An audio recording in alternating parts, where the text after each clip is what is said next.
Hey guys, my name is Dion, and when I woke up today, I didn't know I was going to start a diabetes YouTube channel. But, I've been having some health issues lately, and I just went to the doctor a couple days ago, and the doctor said I had diabetes. And I told him straight up, no, I don't.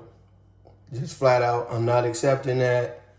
No, I don't. I believe that everything can be healed by the body. What am I basing that on? Number one, I'm basing that on the Bible, which I believe wholeheartedly in. I believe that God put everything on this earth to benefit us, and if we just knew how to, put the right things together, that we could heal all diseases. God did not create man with any diseases. Okay, that's the first reason. The second reason is I was born with chronic asthma. And when I say chronic asthma, I mean very, very, very bad. I was in the hospital multiple times a year. My worst year, I was in the hospital 16 times.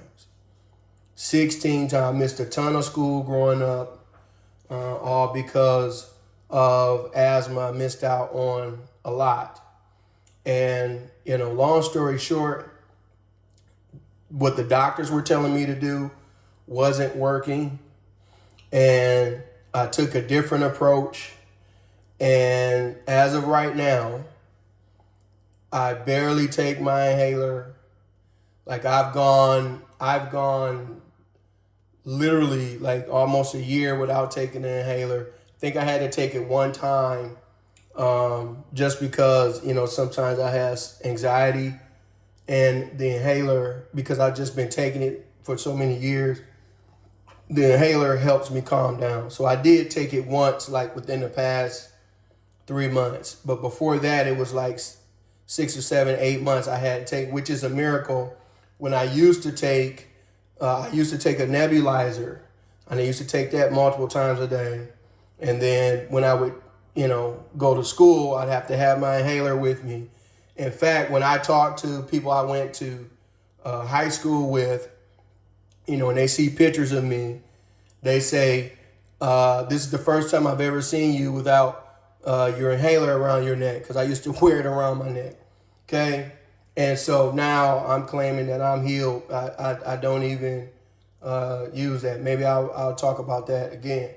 But I have been, having these issues where my head is hurting all the time. In fact, my head is kind of hurting right now. And I recently moved to another country. And so being in the other country, I wanted to, try some different things that I don't usually, eat. Like I pretty much eliminated all juices and things like that. But when you go to a new country, you want to try stuff. And so we were trying the local fare. And one day in the mall, I felt like I didn't know where I was. And I was, urinating every 15, 20 minutes, literally. And my family was in one place and I was in another place, and I couldn't locate my family. And I just had to sit down until they came and find me. So this whole time I had never checked my glucose level. And I'm going to show you this now. When I checked it that day, it was 300 and something. And so when I knew, like, okay, I got to do something. Now you can see where it is right now, just to give you an idea of, you got to figure out who people are. Just don't take information from anybody. I'm not an expert. Now I realize this number is not perfect. Okay, I realize that, but coming from 300 something to where this is pretty good, and I want to get it, much lower. All right. So first of all, I want to just take the time to just get to the nitty gritty of what diabetes is Okay. And in layman's terms, pretty much what it means is, if when we're talking about type 2 diabetes, by the way, type 1, unfortunately, you're born with that. Okay. I have a friend that's type 1. But with type 2, all it simply means is your liver is producing too much glucose. Okay. That's the first part. The second part is you don't have enough muscle tissue to store enough insulin to help you when insulin is required. So what you need to start doing is, the goal is to lose fat. I am overweight. I've been overweight most of my life because of the asthma I had. I used to take steroids. And any of you out there know anything about prednisone and stuff like that, you cannot lose. I don't care what nobody says. It is impossible to lose weight on prednisone. Now, I haven't taken prednisone in, like I said, about a year. And even then, I was taking it sporadically. But during your developmental years from 0 to 5, that's when you're building up your gut health, your brain health, everything else. And so I've been taking steroids since I was pretty much 1 year old. And so my metabolism and everything like that has been jacked up. I was 150 pounds when I was 6 years old. Okay, just keep that in mind. Now, luckily, I was able to go somewhere. They helped me lose weight, and I was able to have a normal childhood, play sports. I was a very good athlete, won championships, all of that. But, as I've gotten older, the weight has been put on without me really eating a lot. And that's been very, very frustrating for me. Okay, so the goal is to reduce fat and put on more muscle mass. The bigger your muscles are, if your body is healthy, then your muscles will be able to retain the insulin that it needs. And then, when it senses that you need it, it will release the insulin. Okay. I wanted to pull these 3 things out because, see, a healthy person can eat these things, right? Like my son, who's in very good shape, he can eat these things. He can eat McDonald's, whatever, and his blood sugar will literally be 90 or sometimes 80 after eating. When you are pre-diabetic, which I'm going to just say I'm pre-diabetic, and we're going to approach you the same way, right? When you are pre-diabetic, these are the 3 foods, I've just broken them down, that you flat out can't eat, okay? In general, sugar. But these are the things, like you cannot drink soda or pop, depending on where you're from. You have to completely let that go. Even Diet Coke, any sugary drinks, that is a absolute no-no. Okay, so I haven't really, like I said, I haven't drunk sugary drinks for literally years. And so I thought I was doing good. But what I was doing occasionally, a couple times a week, I was definitely getting a hamburger. I wasn't eating the fries, but I was getting a hamburger. Okay, so potatoes are really bad. They're, if not the worst food, they're the second worst food that you can eat when you're pre-diabetic. Any kind of way, fried, mashed potatoes, potato salad, it doesn't matter. You cannot eat potatoes, okay? So those are gone. You cannot, under any circumstances, eat bread. And I know this is going to be difficult for a lot of people. It was difficult for me. But if you want to get healthy and not use a lot of drugs that have a lot of side effects and things like that, then this is the things that you must do. Okay? Like I said, I went to the doctor. I forgot to say, he prescribed me medicine. And I did some research, and for right now, I'm not going to take it. Now, I'm not a doctor. I'm not recommending that you do that. I'm not a health professional. I'm just telling you, for me personally, based on what I researched, I'm not taking it right now. I'm telling you what I'm doing instead. So you cannot, under any circumstances, eat bread, period. It's gone. So you got to let that go. And believe it or not, the worst thing of all, can't eat any of these guys, but the worst thing of all is rice. This is the one that people really miss. Rice will keep your sugar higher longer than just about anything else. In fact, all three of these will, but rice is the worst one. Okay? But you can't eat any. Now, some of you guys, and when I was eating bad, some of you guys are eating a combination of this. Like, let me tell you what the absolute worst food in the entire world for a pre-diabetic to eat. American Chinese food, right? You get the battered chicken and you get rice with it and it's covered in sugar, right? And you might even have a soda with that. I used to do that, believe it or not, when I was young. I used to do that when I was in my 20s. That is literally the worst thing you can eat. The second worst thing would be like a burger and fries and a Coke or something like that. You can't eat that stuff, right? Recently, I thought that I had gotten my blood sugar under control. I did stop monitoring it. I stopped monitoring it. And so, just here and there, like once or twice a week, I would get some McDonald's just because we're in a foreign country. I didn't even eat McDonald's in America, but, because I kind of miss America, I guess that's like my link to home. And I checked it, I was feeling bad again one day.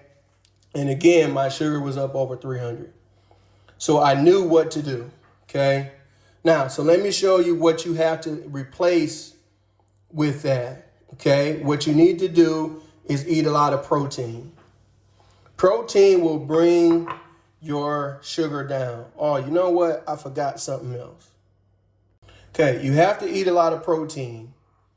And that protein needs to be lean, not fried. So you can eat chicken, you can eat turkey, seafood, you can eat whatever, but do not put flour on top. Flour is basically bread, okay? So you can't eat fried chicken, anything like that. Basically what I've been eating is pretty much I've been eating baked wings. My wife makes really good baked wings with nothing on it, just seasoning. She seasons them up real good. Of course, I have a little bit of high blood pressure as well, so I can't have too much salt. That is connected to your sugar as well. We'll talk about that in another video. But pretty much, for breakfast, I eat eggs and I'll eat some type of lean meat, so usually salmon. Lately, I've been eating some low sodium sausage. And then the rest of the day, I'm pretty much eating chicken wings with nothing on it and broccoli or salad or something, okay? So you got to increase your protein intake, okay? Now, the reason why I brought this broccoli out is this broccoli, trust me, is just as good as taking, for some people, as taking a prescription medicine for diabetes. This, in my experience, I can only speak for myself. In my experience, when my sugar is high, nothing brings my sugar down faster than like a half a cup of broccoli. Okay? And again, there's no cheese on it, nothing like that. Very little seasoning because we're trying to do this for our health. Okay? You can put some salt and pepper, garlic, herbs, whatever. But this will bring it down, like 30, 40 points within an hour of eating it. At least that's what it does for me. Okay? And pretty much any fibrous vegetable you need to do, which leads me to the next thing. You need fiber. Okay? So it's okay to eat fruit. It's okay to eat fruit, but you need to pick fruit that has a low GL. Don't just look at the GI. Now, what is the GI? The GI is the glycemic index. That's what everybody pays attention to. But what you need to be paying attention to is the glycemic load. And so what the glycemic index is, how fast does it raise your sugar, okay? But what the glycemic load is, how long does it stay high? Okay, so for example, this has a glycemic index bread of about 80 something, and the glycemic load is like 30 something. It's just insane. Okay, rice is the same way. Sugary drinks are going to be the same way. Whereas apples have a glycemic index of about 55, which some people think is kind of high. But because of the fiber in it, the glycemic load is only like 3 or 4, 5 max. So these are okay to eat for snacking and everything. Now the brown stuff in here is peanut butter. Personally, to me, this is disgusting. It's absolutely disgusting. But I have to do it for my health. Why do this? Because again, the more protein you eat, the more your sugar will go down over time. Okay, the faster you will also build muscle with protein. Okay, and I'm talking about real protein. You know, I'm not expert on protein drinks and things like that to see if that has any kind of effect. You know, maybe later on in this channel, I'll explore those things.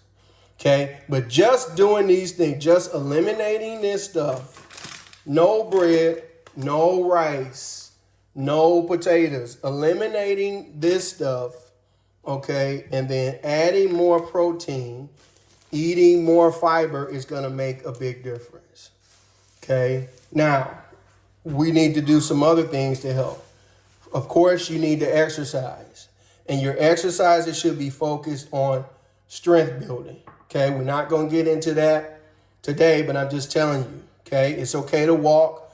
Walking is fat burning, but you need to do push-ups if you can, whatever you can to, get one of those band things, those are really nice. You need to build strength.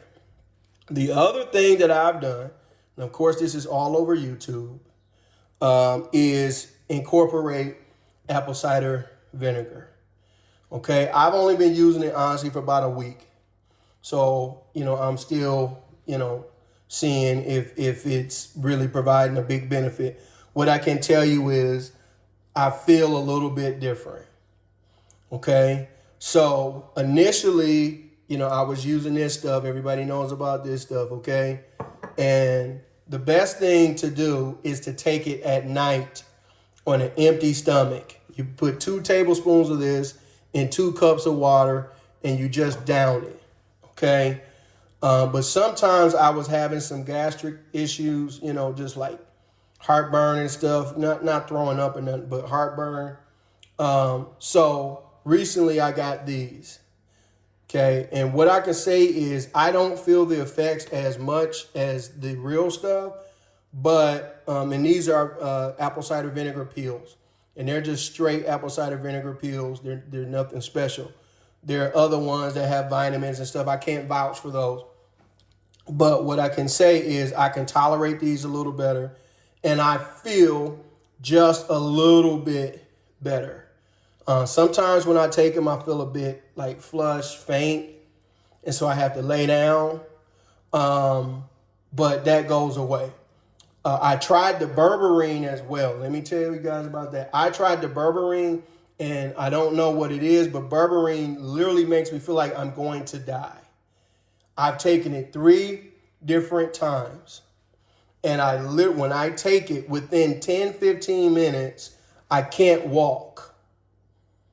I can feel my heart racing. I don't have any strength. I can't even go up the stairs. So I just have to lay, and I feel like that for hours. And so I've tried and tried and tried. I tried 3 different times. I don't know if it's the kind of berberine that I have. Maybe you guys can comment on what's working for you. But everybody is different. The apple cider vinegar doesn't do that, and these pills don't do that. Okay? And so what these are going to do is help different processes in your body. Specifically, we're trying to target the liver to produce less glucose. Okay, and the last thing I just want to mention, all right, I'm gonna bring these apples back and all that. If you are pre-diabetic, what you will find, first of all, you need to get you a meter, obviously. Make sure it's the most accurate meter that you can find. Spend the most money that you can on a really good meter. I had a meter, and literally my sugar would be 20, 30 points different between fingers. And I thought that was normal until I got this one. I just got this one a couple of days ago.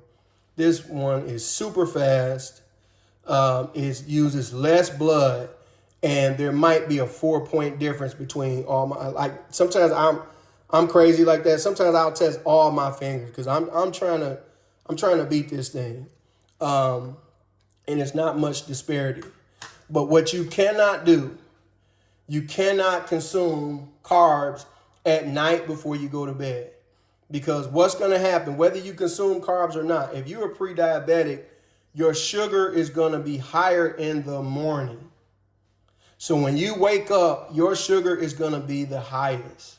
This is due to your body trying to release toxins throughout the night, and it taxes your liver the most. And when your liver is not operating properly, because of cortisol and epinephrine, it produces a lot of sugar. So what you need to do is kind of relax before the end of the night. Try to do deep breaths, yoga, whatever you can do to relax. Get good sleep, which we'll talk about that in another video. If you have sleep apnea like I have, that makes things even worse. But you have to have a cutoff. So my whole life, I would eat something around 11 o'clock at night. I've been doing that, a bowl of cereal, whatever. I'm talking about since I was a child. I absolutely cannot go to sleep without, something on my stomach. And that's probably why I'm in the position that I'm in today. So now my cutoff is 9 o'clock, and I don't go to bed till probably about 12. So that gives me 3 hours, and then I will take a pill or apple cider vinegar before I go to sleep. And again, what type of snacks we're talking about? Not bread, we're talking about apples and peanut butter, some type of fibrous fruit. Oranges are not the best. So they're not as good as apples, but they're better than candy. Grapes are okay. Bananas are great if you can eat them. I can't stand bananas. But, the healthy stuff. Y'all know what time it is. We have to do this for ourselves and our family and stuff like that. So I just want to give you this introductory video. I know it went a little long or whatever. But, just go back and break down every step. What we're trying to target is reducing fat, increasing muscle, and improving our liver function. That is the definition of what they call diabetes. If you can fix those things, you won't have type 2 diabetes anymore.